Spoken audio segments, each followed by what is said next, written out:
Assalamualaikum warahmatullahi wabarakatuh. Oke, kita akan membahas mengenai konsep dasar bimbingan dan konseling.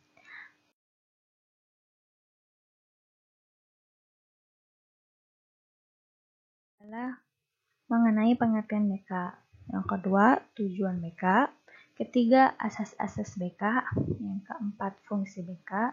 Dan yang terakhir, prinsip-prinsip BK. Oke, kita langsung masuk ke pengertian BK.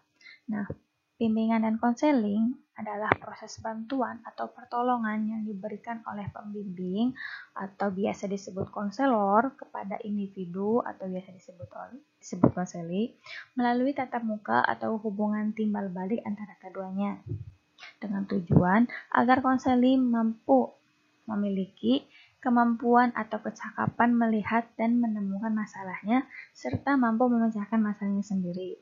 Nah, jika kita kaitkan dengan pada saat ini yang dimana merabatnya COVID-19, bimbingan konseling ini bisa dilakukan melalui telepon genggam, bisa melalui video call atau yang lainnya. Ketujuan BK. Menurut Muhammad Hamdan Bakran Az-Zaki pada bukunya di tahun 2004, bahwa bimbingan dan konseling memiliki tujuan yang pertama untuk menghasilkan suatu perubahan, perbaikan kesehatan, dan kebersihan jiwa dan mental. Yang kedua, untuk menghasilkan suatu perubahan perbaikan dan kesopanan tingkah laku yang dapat memberikan manfaat baik pada diri sendiri, lingkungan keluarga, lingkungan sekolah, lingkungan sosial, dan alam sekitarnya. Dan yang ketiga, untuk menghasilkan kecerdasan rasa emosi pada individu sehingga muncul dan berkembang rasa toleransi, tolong-menolong, dan rasa kasih sayang. Yang keempat, untuk menghasilkan kecerdasan spiritual pada diri individu. Yang terakhir, untuk menghasilkan potensi ilahiyah sehingga muncul dan berkembang keinginan untuk berbuat taat kepadanya. Oke, lanjut ke asas-asas BK. Asas BK ini terbagi menjadi 11. Yang pertama, kerahasiaan, yang dimana seorang konselor harus mampu menutup atau menjaga rahasia dari konseli. Yang kedua, kesukarelaan, yang dimana seorang konselor dengan sukarela menolong dan membimbing seorang konseli.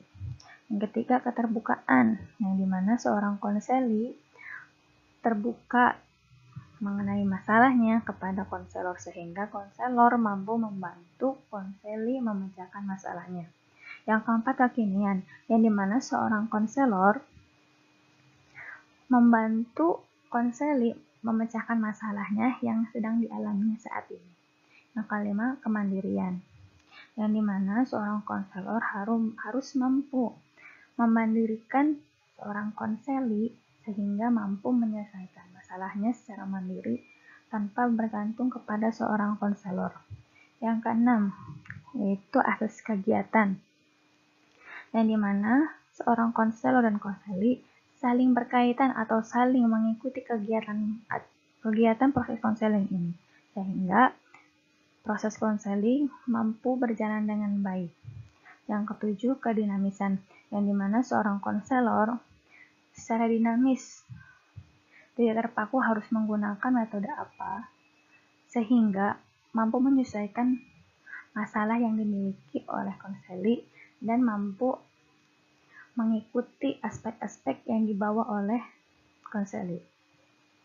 Kemudian, keterpaduan. Bimbingan konseling memadukan berbagai aspek individu yang dibimbing, sebagaimana yang kita ketahui bahwa seorang yang dibimbing itu memiliki berbagai segi, memiliki berbagai latar belakang yang berbeda, sehingga seorang konselor harus mampu menyesuaikan dengan konselinya. Yang kesembilan, yaitu kenormatifan, yang dimana keduanya harus sama-sama mengikuti norma-norma. Yang ke-10, ahli tangan, yang dimana seorang konselor ketika seorang konselor itu tidak mampu atau merasa membutuhkan orang lain atau membutuhkan ahli-ahli yang lain, maka diperlukan untuk minta bantuan, misalkan ketika seorang konseli itu memiliki masalah yang harus berhubungan dengan obat-obatan, kemudian seorang konselor harus meminta bantuan kepada ahli yang mampu meresepkan obat-obatan kepada seorang konseli tersebut. Kemudian Tuturi Handayani.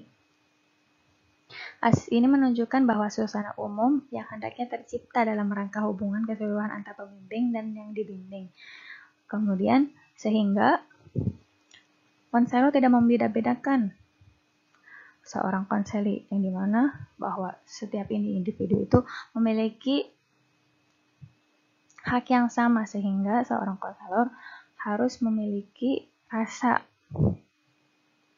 keterbukaan dan memiliki rasa kepada konseli bahwa setiap individu itu berhak untuk mendapatkan kesehatan dan mendapatkan kehormatan. Langsung ke fungsi BK. Pelayanan bimbingan dan konseling di sekolah dan madrasah memiliki beberapa fungsi, yaitu pertama pencegahan, yang kedua pemahaman, ketiga pengentasan, 4 pemeliharaan, 5 penyaluran, 6 penyesuaian, 7 pengembangan, 8 perbaikan, 9 advokasi.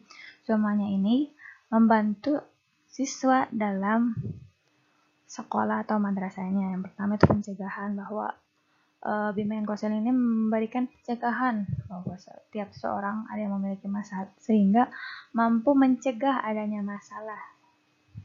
Yang kedua pemahaman, yang dimana konselor ini memberikan pemahaman berbagai sesuatu kepada siswanya. Yang ketiga pengentasan atau pemecahan masalah.